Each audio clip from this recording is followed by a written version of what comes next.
तो दोस्तों स्वागत है आपको इन्वेस्टर चॉइस के एक और नए वीडियो में, जहां हम लोग daily IPO and stock market के बारे में चर्चा करते रहते हैं। तो आज की इस वीडियो में हम लोग बात करेंगे गो डिजिट जनरल इंश्योरेंस आईपीओ के बारे में। तो चलिए सबसे पहले देख लेते हैं कि इस वीडियो में हम लोग कौन कौन से टॉपिक को कवर करने वाले हैं। तो इस वीडियो में हम लोग सबसे पहले देखेंगे इसके जीएमपी के बारे में कि ग्रे मार्केट में अभी इस आईपीओ का कितना डिमांड चल रहा है, ताकि आपको अपने लिस्टिंग गेन का अनुमान लग सके। एंड सेकंड नंबर पे बात करेंगे ये कंपनी काम क्या करती है एंड इसका मेन रेवेन्यू सोर्स क्या है। तीसरे नंबर पे इस कंपनी को इसके पीयर ग्रुप के साथ कंपेयर करेंगे एंड जानेंगे कि उसके तुलना में ये कंपनी कहाँ पे है। एंड चौथे नंबर पे देखेंगे इस कंपनी के फंडामेंटल के बारे में कि ये कंपनी प्रॉफिट मेकिंग है या लॉस मेकिंग है। एंड उसके बाद हम लोग बात करेंगे इस आईपीओ के डिटेल के बारे में कि ये आईपीओ कब से ओपन हो रहा है एंड कब इसका लिस्टिंग डेट है। एंड सबसे लास्ट में हम लोग बात करेंगे इस वीडियो के कंक्लूजन के बारे में कि इस आईपीओ में हमें अप्लाई करना चाहिए या नहीं करना चाहिए।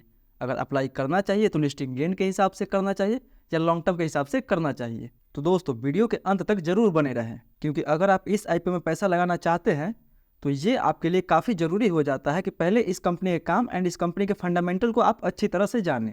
सो मेक श्योर कि इस वीडियो को अंत तक जरूर देखें। तो फिर चलिए वीडियो को शुरू करते हैं, लेकिन उससे पहले अगर आप इस चैनल पर नए हैं तो कृपया चैनल को सब्सक्राइब कर बेल नोटिफिकेशन को भी ऑन कर लें, ताकि आपको हमारी वीडियो टाइम पे मिलती रहे एंड आप मार्केट में एक इन्फॉर्म डिसीजन ले सकें।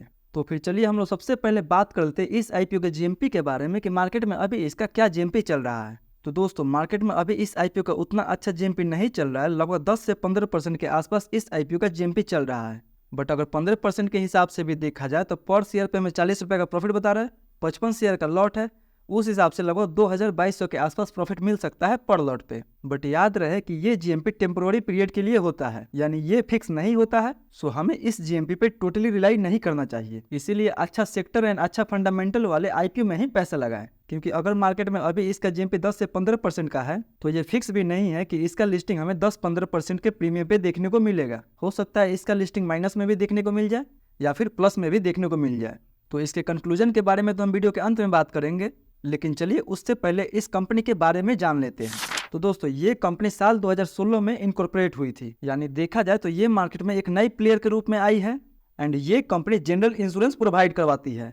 यानी हम आपको ऐसे समझाने की कोशिश करें तो इंश्योरेंस जो है दो टाइप का होता है, एक हेल्थ इंश्योरेंस होता है एंड एक जनरल इंश्योरेंस होता है। तो आपके हेल्थ से रिलेटेड जितना भी आप इंश्योरेंस कराते हैं वो सभी का सभी हेल्थ इंश्योरेंस में आ जाता है। बट हेल्थ इंश्योरेंस को छोड़ के आप अगर किसी और चीज़ का भी इंश्योरेंस कराते हैं तो वो सभी का सभी जनरल इंश्योरेंस में आ जाता है। एंड जनरल इंश्योरेंस में जैसे bike insurance, travel insurance, property insurance, marine insurance. And अगर आपको किसी और भी तरह का इंश्योरेंस चाहिए तो कंपनी आपके नीड के अनुसार वो भी इंश्योरेंस प्रोवाइड कराती है। तो अगर सिंपल भाषा में समझे तो पहले ये कंपनी जनरल इंश्योरेंस प्रोवाइड कराती थी, बट अभी के समय में ये कंपनी हेल्थ इंश्योरेंस भी प्रोवाइड कराने लगी है। सो अभी ये general insurance and health insurance दोनों प्रोवाइड कराती है। एंड दोस्तों अभी ये आईपीओ काफ़ी चर्चा में है एंड इसके चर्चा के पीछे का कारण केवल एक आदमी है, वो है विराट कोहली। क्योंकि साल 2020 में विराट कोहली इसमें लगभग 2 करोड़ के आसपास इन्वेस्ट किए थे। तो इसीलिए इस आईपीओ का मार्केट में काफ़ी चर्चा है कि ये आईपीओ विराट कोहली के द्वारा बैक्ड है। लेकिन उनका इन्वेस्टमेंट देखा जाए तो इस आईपीओ में उनका इन्वेस्टमेंट बहुत ही कम है, लगभग 2 करोड़ के आसपास का ही। सो आपको इन सब अफवाहों से बचना चाहिए। सो आपको इस कंपनी का काम एंड अगर इसका फंडामेंटल समझ आए तो ही पैसा लगाना चाहिए। वहीं अब हम बात कर लेते हैं इस कंपनी के पीर ग्रुप के बारे में कि अपने पीर के मुकाबले ये कंपनी कहाँ स्टैंड करती है। तो देखिए मार्केट में इसके जैसे बहुत सारी कंपनियां हैं जो general insurance and health insurance provide करती है, और बहुत सारी कंपनियां ऐसे भी है जिनके ऊपर उनके पेरेंटल कंपनी का सपोर्ट भी है। तो फिर ये कंपनी उन कंपनी के आगे कुछ नहीं है। जैसे कि आप देख सकते हैं कि इसी मार्केट में सेम फील्ड में है ICICI Lombard general insurance and ICICI जो कि इसका पेरेंटल कंपनी है। तो ऑफकोर्स मार्केट में इसका ज़्यादा अनुभव होगा। वहीं इसका दूसरा पीर star health and allied insurance company and new India insurance company है। बट वहीं इन सब का पिछले 1 साल का अगर रिटर्न देखा जाए तो स्टार हेल्थ को छोड़कर ये दोनों कंपनी पिछले 1 साल में काफ़ी अच्छा खासा रिटर्न बना के अपने इन्वेस्टर्स को दिया है।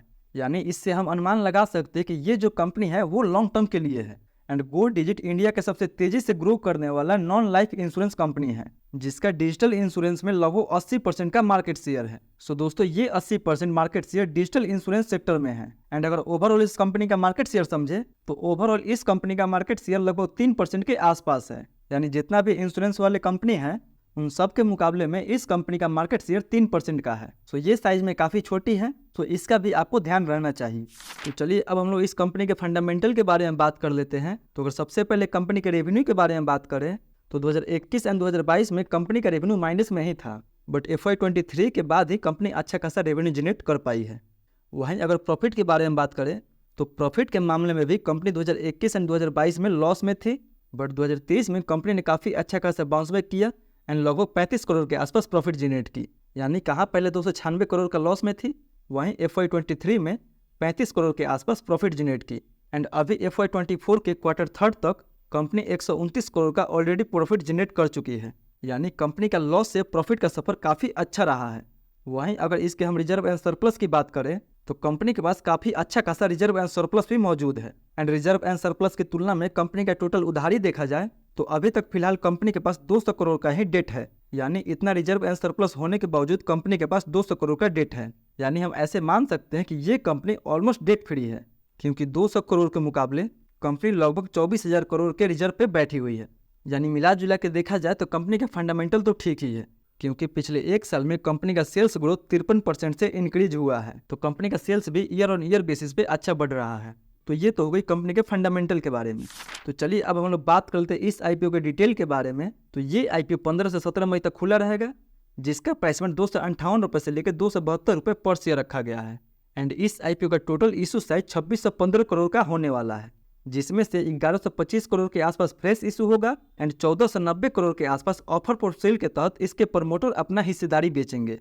यानी देखा जाए तो इस IPO में प्रमोटर 1490 करोड़ के आसपास अपना हिस्सेदारी बेचने वाले हैं एंड विराट कोहली के पास लगभग 2 करोड़ का ही शेयर पड़ा हुआ है। सो विराट कोहली भी एक बड़े इन्वेस्टर्स हैं, लेकिन फिर भी वो इस कंपनी में केवल 2 करोड़ ही इन्वेस्ट किए हुए हैं।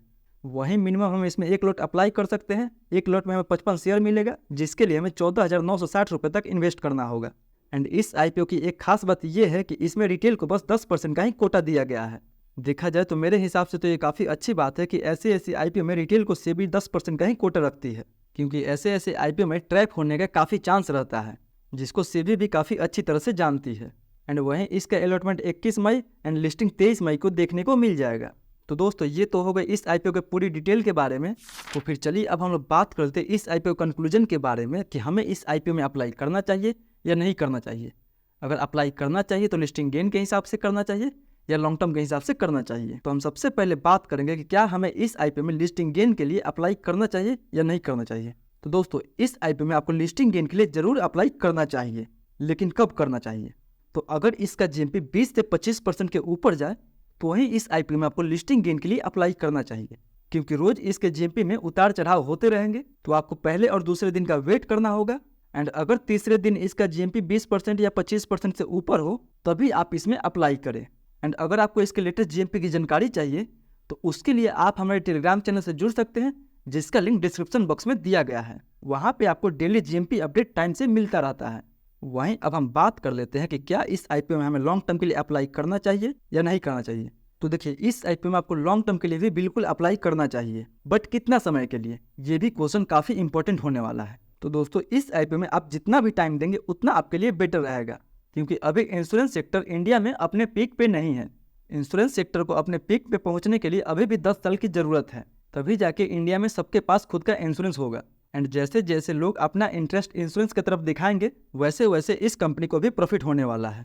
तो मिनिमम आपको 3 से 5 साल तक के व्यू लेके हैं इस IPO में इन्वेस्ट करना चाहिए, क्योंकि अभी ये कंपनी जो वैल्यूएशन मांग रही है वो इसके पीर कंपटीटर के अनुसार तो महंगी है। यानी ये जिस प्राइस पे आ रही है वो प्राइस बहुत ही महंगा है। कंपनी के अपना IPO और कम प्राइस पे लाना चाहिए था। तो अगर जिनको 3 से 5 साल का व्यू पसंद है तो वो तो जरूर इसमें अप्लाई करे लॉन्ग टर्म के लिए, बट अगर लिस्टिंग गेन के लिए अप्लाई करना है तो GMP देख कर ही अप्लाई करे। तो दोस्तों ये तो था मेरा पूरा व्यू इस IPO को लेके। आपका क्या व्यू है इस IPO को लेके एंड कौन कौन इस IPO में अप्लाई करने वाला है एंड कौन कौन इस IPO को अवॉइड करने वाला है, वो हमें कमेंट सेक्शन में जरूर बताएं। फिर मिलते हैं अगले वीडियो में, तब तक के लिए धन्यवाद।